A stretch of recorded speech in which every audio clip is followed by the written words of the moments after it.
Hello students, कैसे हैं आप लोग। तो आज का हमारा टॉपिक है बडिंग। और जैसे कि मैंने आपको बताया था पहले भी कि ये जो नोट्स हैं these are the last note, यानी कि ये सबसे अच्छे नोट्स, सबसे अच्छी जो है स्टडी मटेरियल मैं आपको प्रोवाइड करवा रहा हूँ। यहाँ पर ज़ीरो से हीरो बनने की पूरी अपॉर्चुनिटी है आपके पास। अगर आपका टारगेट है नीट में या बोर्ड में 100/100 नंबर लाने का, तो आपके सबसे बेहतरीन मौका मिल रहा है, क्योंकि यहाँ पर आपको बेसिक कंसेप्ट के साथ साथ टॉपिक के लास्ट तक पहुँचाया जाता है। जहाँ तक भी क्वेश्चन पूछा जा सकता है वहाँ से इस टॉपिक इन नोट्स की सबसे ख़ास बात यह है कि ये नोट्स ज़ीरो से स्टार्ट होते हैं और लास्ट तक पहुँचते हैं, यानी बिल्कुल डेप्थ तक पहुँचते हैं टॉपिक के। तो बच्चों, आज हम पढ़ेंगे बडिंग। बडिंग होता क्या है बेसिकली? ये एसेक्सुअल रिप्रोडक्शन का एक तरीका है। इसके अंदर जो नया डॉटर सेल बनता है वो एग्जैक्टली क्लोन होता है अपने पेरेंट्स का। तो पहले एक बडिंग का एक मेन कंसेप्ट समझे, छोटा सा। मान लीजिए एक सेल है, ये ए कंडीशन में है। अभी इसके अंदर एक सेंट्रल वैक्यूल है, बड़ा सा एक वैक्यूल है। वैक्यूल का मतलब एक खाली जगह होती है, एंड एम्प्टी स्पेस होता है, और इसका एक न्यूक्लियस है। अब होता क्या है, इसका जो न्यूक्लियस है वो धीरे धीरे सरकने लगता है, यानी वो लंबा लेंथ में बढ़ने लगता है। और इस वाली प्रोसेस को बोलते हैं न्यूक्लियर डिवीजन, यानी कि न्यूक्लियर डिवाइड हो रहा है। बायोलॉजी में जो डिवीजन वर्ड है वो बेसिकली न्यू फॉर्मेशन के लिए यूज़ होता है। और ये जो है ना ये जो है, अगर ये मतलब 2n वाला है तो ये भी 2n वाला, दो 2n वाले इसके अंदर जो है क्या बनने लगे, न्यूक्लियस बनने लगे। तो अभी इसका क्या होता है, एक थोड़ा सा पार्ट आउट ग्रो होने लगता है। आउट ग्रो का मतलब होता है किसी भी ऑर्गेनिज्म के अंदर एक छोटा सा हिस्सा बाहर निकलना, उसको आउट ग्रो बोलते हैं। ठीक है। और ये जो आउट ग्रो होता है इसी को बोलते हैं डेवलपिंग बड, यानी बड बननी शुरू हो गई। थोड़ी देर बाद क्या होता है, आफ्टर सम टाइम एक स्टेज आती है सी, उसके अंदर ये बड बिल्कुल सेपरेट दिखाई देने लगती है, और ये न्यूक्लियस भी दो हिस्सों में टूट जाता है। एक जो छोटी बड के अंदर आ गया और एक बड़ी बड के अंदर आ गया। जो बड़ी बड है, जो बड़ा पार्ट है, वो तो बेसिकली प्रीवियस ही लिए एक सेल ही है, और जो नया छोटा सा पार्ट आया है वो आउट ग्रो बोलते हैं, वो बड है।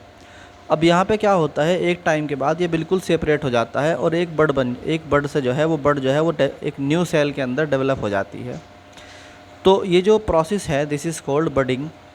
और इसके अंदर जो नया सेल बनता है उसका साइज़ पुराने वाले सेल के मुकाबले छोटा होता है, बहुत छोटा सा होता है।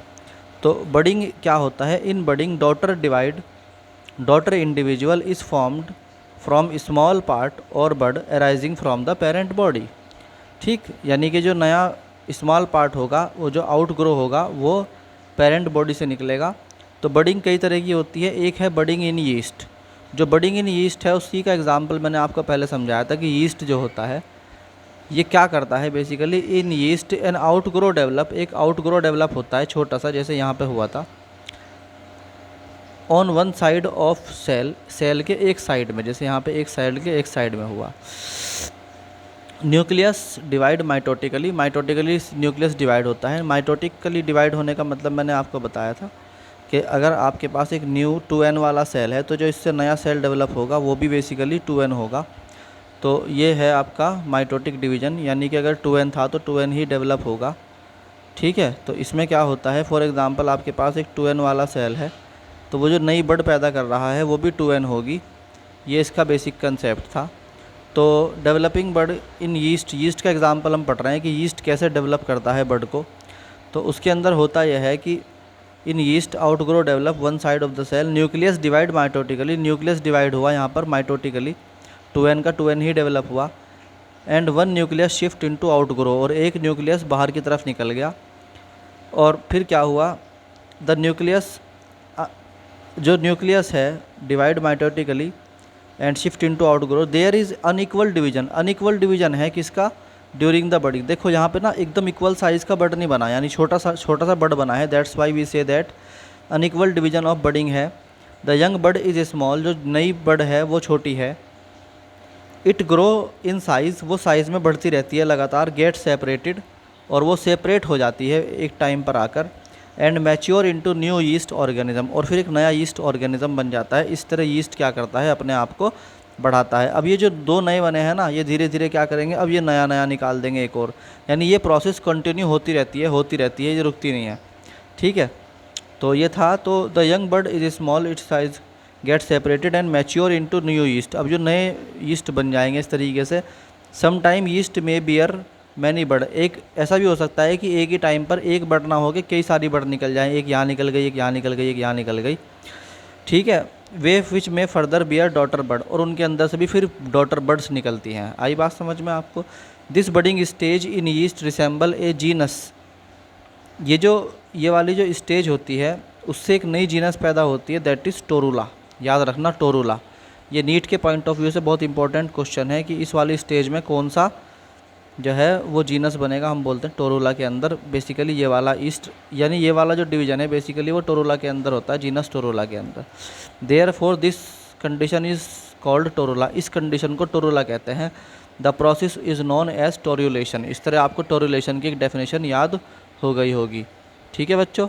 Now go to the budding in animal. Budding जो होती है एनिमल में वो दो तरह की होती है, एक होती है एक्सोजीनस या एक्सटर्नल बडिंग, दूसरी क्या होगी, ऑटोमेटिक सी बात है कि इंटरनल होगी। तो पहले एक्सोजीनस यानी बाहर से, एक्सोजीनस का मतलब होता है बाहर से बडिंग होना। बर्ड का मतलब बताया मैंने आपको, किसी भी ऑर्गेनिज्म के अंदर एक छोटा सा हिस्सा बाहर निकल जाना, दैट इज़ कॉल्ड बडिंग। तो एक्सोजीनस बडिंग क्या होती है? In this type of budding an out grow और bud grow externally on the surface of body. इस तरह की बडिंग में क्या होता है, जो आउट ग्रो होता है वो बाहर की तरफ डेवलप होता है। The bud may split away from the parent and take up an independent existence as in hydra. तो इसमें बर्ड जो होता है वो स्प्लिट हो जाता है और उसके बाद पेरेंट से, और फिर वो इंडिपेंडेंट एग्जिस्टेंस यानी उसकी एक अलग से जो है वो एक अलग जगह ले लेता है अपना, और वो अपने पेरेंट से इंडिपेंडेंट होता है। उसके बाद उसके पेरेंट्स से उसका फूड या न्यूट्रिशन में या किसी भी प्रोसेस में कोई मतलब नहीं रह जाता। इसका एग्जाम्पल है हाइड्रा। और ये बात ध्यान रखना कि ये एनिमल्स की बात चल रही है, एनिमल, ठीक है। तो ये एनिमल भी क्या करते हैं, एसेक्सुअल रिप्रोडक्शन करते हैं। और आपसे अगर कोई पूछता है कि भाई जो एनिमल्स का एक एग्जांपल बताओ जहाँ पर एसेक्सुअल रिप्रोडक्शन हो रहा हो, that you will say that hydra. इसका मतलब एनिमल्स के अंदर भी एसेक्सुअल रिप्रोडक्शन हो सकता है, और वो एग्जाम्पल उसका हाइड्रा है। और इट में रिमेन अनअटैच्ड, या फिर ये अटैच भी रह सकता है, मतलब दोनों कंडीशन पॉसिबल हैं। ये वहीं के वहीं भी लगा रह सकता है या फिर वह अलग भी हो सकता है। एंड बिकम मोर और लेस, और ये हो जाता है मोर और less independent member, independent member बन जाता है। तो पहले इसकी प्रोसेस समझो, फिर उसके बाद नोट्स पे आएंगे। देखो बात ध्यान से समझो, ये एक हाइड्रा है, ठीक है। उसका एक स्पीशीज़ है साइकोन। साइकोन के अंदर जो है बेसिकली क्या हो रहा, एक्सटर्नल बडिंग हो रही है। साइकोन के अंदर क्या हो रही, एक्सटर्नल बडिंग हो रही है। इसमें जो होता है आप समझो ये हाइड्रा है आपका, ठीक, इस तरह की शेप होती है इसकी। जहाँ पर ये टिका होता है ज़मीन पर, जहाँ पर भी ये इसका बेस होता है उस बेस को सबस्ट्रेटम बोलते हैं। ये बात ध्यान रखना कि basement of the organism, where कुछ ऑर्गेनिज्म ऐसे होते हैं जो एनिमल्स ही हैं, मतलब कुछ एनिमल ऐसे होते हैं जो अपनी जगह से मूव नहीं करते हैं, यानी वो अपनी जगह टिके रहते हैं। तो कुछ एनिमल्स जो पेड़ की तरह अपनी जगह टिके रहते हैं, जहाँ पर वो टिकते हैं, this position is called stratum. और जो उस ये सब स्ट्रेटम जो है वो उसकी वो जगह है जहाँ पर ये टिके हुए हैं। और इनका जो सबसे लोअर पार्ट होता है दैट इज़ कॉल्ड बेस। और इस तरह इसके अंदर बड निकलती रहती हैं, ऐसे बड निकलती है।